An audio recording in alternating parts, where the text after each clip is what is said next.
In the name of the Father, and of the Son, and of the Holy Spirit. Amen. Amen. Well, we just heard that wonderful story of Jesus meeting up with these two disciples as they're walking on the road back to the village of Emmaus. It's a very familiar story to most of us. It's something that happened on that very first Easter morning. And it's also a story, I think, that raises questions for us today and invites us to reflect a bit on the meaning of that story and what it speaks to us today. You see, it's not just a story of two people who are walking to Emmaus, but it's actually a round trip that goes on here, isn't it? They walk to Emmaus from Jerusalem, they stay there for a bit, and then they hurry back to Jerusalem again. And in some ways, it's a map by which we actually find our relationship with Jesus. It shows us how Jesus comes to meet us, and then where we are, whether we're in Jerusalem, on the road, in the town of Emmaus, or on the way back. And it shows us those intersections, those places where our life and Jesus intersect. It's a story about lives that were shattered and then lives that were restored. If your life has ever been shattered, well, this is your story. If you own a business right now, this is your story. If you've lost your job, this is your story. If you're paralyzed with fear in the midst of this virus, then this is your story. If you yourself are sick, or you're working untold hours, risking your own health to care for others, then this is your story. If your life has ever been restored, this is your story. If you've been through hard times and you've seen the grace of God pull you through to a new future, this is your story.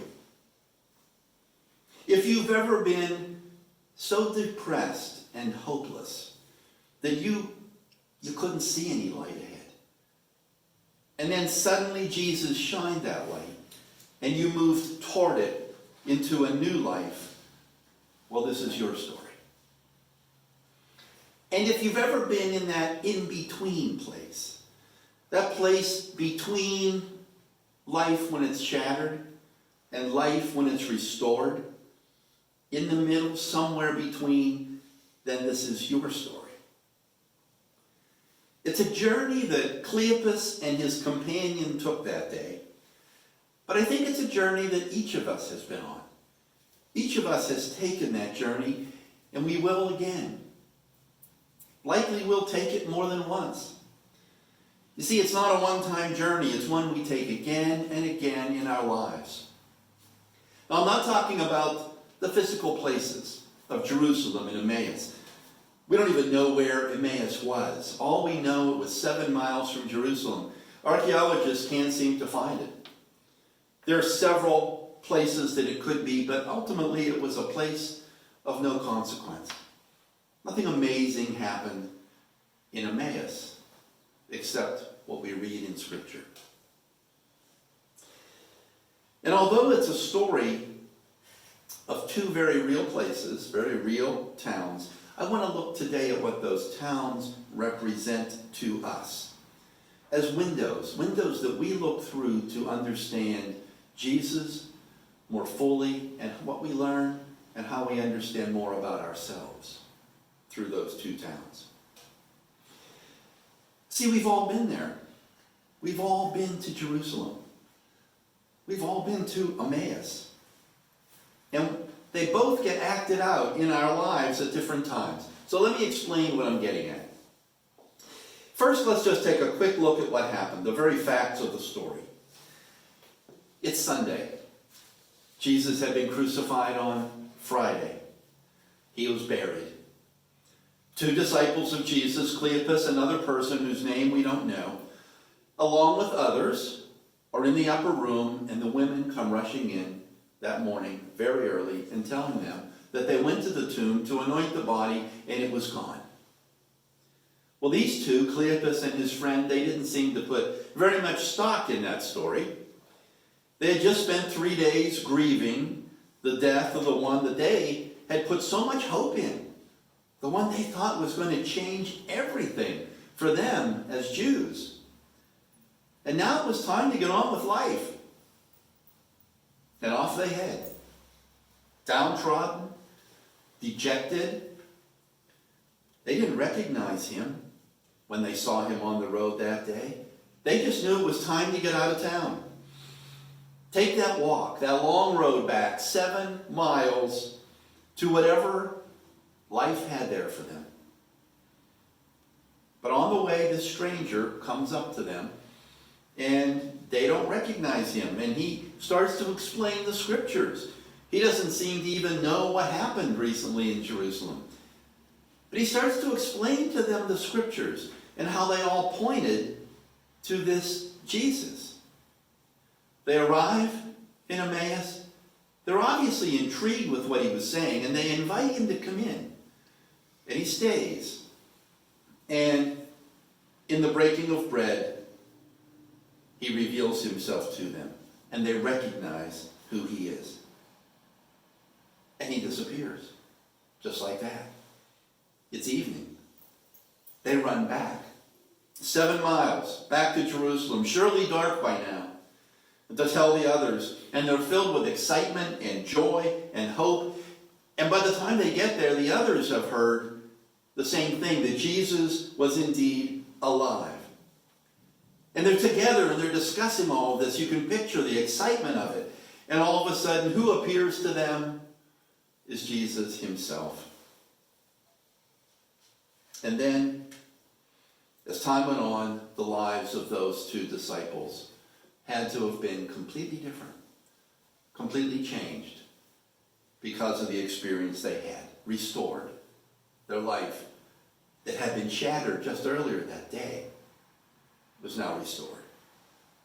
So that's the story. Those are the facts. Let's look a little deeper now into that story and identify, what does it mean to you and me? Have you ever felt like you just had to get away? You just had to get away. You felt like you'd been given way more than you can handle in this life, and you just needed to escape from it. You might feel that way right now. You might want to run away to some isolated cabin or a beach house somewhere or a tent over in the mountains and just camp out there by yourself. Have you ever felt like you wanted to run away from life? Have you ever been deeply disappointed? Had expectations that were unmet? When have you felt lost, as if your world had just been turned completely upside down? You know, a lot of people feel that way right now. A lot of us do. A lost job. What looked like a great opportunity just about to come to fruition that vanishes into thin air, all because of a virus. Do you ever wrestle with those big questions about, who am I now after all of this? What's next for me? Where do I go from here? What do I do now? Can you remember a time that you thought you had done everything right? You put your hopes and dreams in the right place, you thought. You did exactly what you thought you should, and life still didn't work out the way you thought it would. Have you ever grieved the death of a loved one or grieved a lost dream? An identity that you saw for yourself, a future that you had planned that evaporates. Has your life ever been shattered like that? If so, then you know exactly how Cleopas and his friend felt that day. It's Easter morning. These 2 disciples are leaving Jerusalem. I mean, who could blame them? Would you want to be there now? I wouldn't. I want out. Jerusalem now, to me, is just a place of pain and sorrow and death. It's a place where expectations went brutally unmet, disappointment, a place of death to me now. I want out. It's a place where these two people's lives were completely shattered. Nobody would want to stay in that place. And so as they walk, they're talking about these things that happened, and probably the things that didn't happen, the things they hoped would happen that didn't. They were talking about how their leader, Jesus, their master, who they had so much confidence in, was arrested. And they saw how he was tortured. They saw how he was nailed to that cross. They saw how he finally bowed his head in death, was taken down and put in that tomb. They had hoped he would be the one to free them. Now he's dead. And that's part of what was in them that was lost. Part of them was nailed to that cross too. Part of them died that day. It was in that tomb. Oh, they heard the rumors that morning. They did. They heard what the women came and said. But you know what? They know when to call it quits. Come on. We know. There's nothing to keep them in Jerusalem anymore. Nothing. Their lives were shattered. It was time to move on. They're ready to leave Jerusalem and all that it meant. Any place. Even a place like Emmaus would be better than Jerusalem. And so it was a place for them to escape, a place where they could escape from life. And that's where we go when we want to escape from life. We head to our own Emmaus. Or so we think. What we don't know at the time, and what Cleopas and his friend didn't know, is that Emmaus was actually for them going to be a way back to life. That realization happened for them the same way it does for us in the breaking of bread. Truth be told, I don't think they were actually leaving to escape from life. I don't think that's really why they went to Emmaus. I think they were actually hoping to find it again. Find a new life somewhere else. It wasn't brokenness maybe that took them back there. It was hunger to find life again. The hunger to be whole again. To feel like they could have dreams again, a future. And it's surely the reason why when they got there, they said to Jesus, "Come, stay with us now." There was something about what he said, his presence, that said maybe there is life again after all this we've been through. And when Jesus was at the table with them, he took bread, he blessed it, and he broke it, and he gave it to them, and their eyes were opened, and they recognized him. They recognized him as the one they had left for dead in Jerusalem. The one who had accompanied them on the road to Emmaus. The one who had opened new understandings of the scriptures to them. They recognized him as the one they had been hoping for all this time.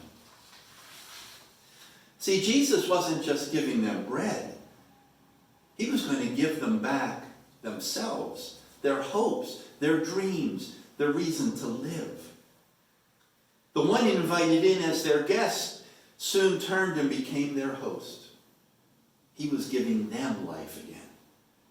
That was their restoration in the midst of their shattered lives. See, when Jesus broke that bread, something broke inside them too. Suddenly their lives were being put back together, and it works the same way for us, just like that. We've all had times when our lives were absolutely broken in ways we never imagined they could be. But despite how that feels, that brokenness isn't the ending. There's more to it than we see or what we know at the time. It's not just brokenness, it's a shattering, but it's also a breaking open of us to see ourselves in a new way. To see ourselves and the world now through a new lens. See, even when we're in the midst of that breaking, God is doing his restorative work, indeed his redeeming work in us. Even in the midst of the shattering, he's working in us. Isn't that why we gather at table every Sunday? Isn't that why we grieve not being able to join together as a community to break bread on Sunday? Isn't that why we grieve that these last weeks and now months? See, Jesus fed them not with bread, but he fed them with himself, with his body, with his life, with his love. And their life was being put back together right before their very eyes. But what happens as soon as they saw him and recognized who Jesus was, what happens? He vanishes. He's gone. He vanished before their very eyes. Where do you think he went? After all that, was he abandoning them now at the table? Was he just playing some kind of game with them? Was he undoing everything that just happened by leaving? No, it wasn't anything like that. He wasn't with them physically any longer because now he was within them. He was now in their hearts. Jesus was now the burning heart. It said their hearts were burning within them. That was Jesus now in them. And he had been there all along. Sometimes the burning felt more like brokenness. Sometimes the burning felt more like a hunger for life. Sometimes it felt like I was being broken open and shown something new. Other times that burning felt like joy and gratitude. But always, it was Jesus. Always. And that same hour, they got up and they returned to Jerusalem. They went back to the place that they had to get away from. Jerusalem isn't just a place of death, it is also a place of life for them. It's not just a place of sorrow. It's also a place of joy. It's not just the place where their lives were shattered, it's indeed the place where their life is restored. Same place. Cleopas and his companion, they arrive with the news of what happened to them on the road to Emmaus, only to hear that others knew too. Jesus was alive. He'd been seen. He was present in Jerusalem and obviously in Emmaus. You see, we leave Jerusalem in order to return to Jerusalem. We return to reclaim ourselves again. Pick up the lost pieces of ourselves. Oh, the city's the same, but we're not. We've changed. We're not the same people now. So follow this. Shattered lives, broken bread, restored lives. Jerusalem, Emmaus, Jerusalem. You see the pattern. It's easier to say than it is to live. It's one thing to be able to name that pattern. It's another thing to go through it because it's not always easy and it can be painful. It means trusting, though, that somehow God will pick up those broken shards of our lives and use them to fashion yet a new life. Same shards, new life. Let me get real concrete for a minute. We find our hopes and our dreams, whatever they may be, shattered by the world's devices. The world is really good at shattering lives. It's very good at it. And as we walk away, abandon those dreams, search wherever for some kind of new life, we hunger for some kind of a new start, something new to dream, something new to become. In that we find Jesus. And he takes us right back to where we started, but now we go there with new eyes. A new understanding of who we are in his eyes. And therefore a whole new perspective on our hopes and our expectations. You see how God works? He always is coming back to restore us and to redeem our lives, no matter how broken they get. There's some questions that I think are useful to think about. Some homework this week. Where do you see that pattern in your own life? That pattern, how have you experienced Jerusalem, Emmaus, Jerusalem, and the road in between? Where are you today? Is it a Jerusalem day? Are you on the road? Are you in Emmaus? Are you running joyfully back? How do you imagine the life of those two disciples was different after all that? How would you like your life to be different as Jesus comes to restore us? There's no right or wrong answer to those questions, just your answer. We're all on that round trip journey, though, from Jerusalem to Emmaus and back, and it happens again and again. But what was the constant?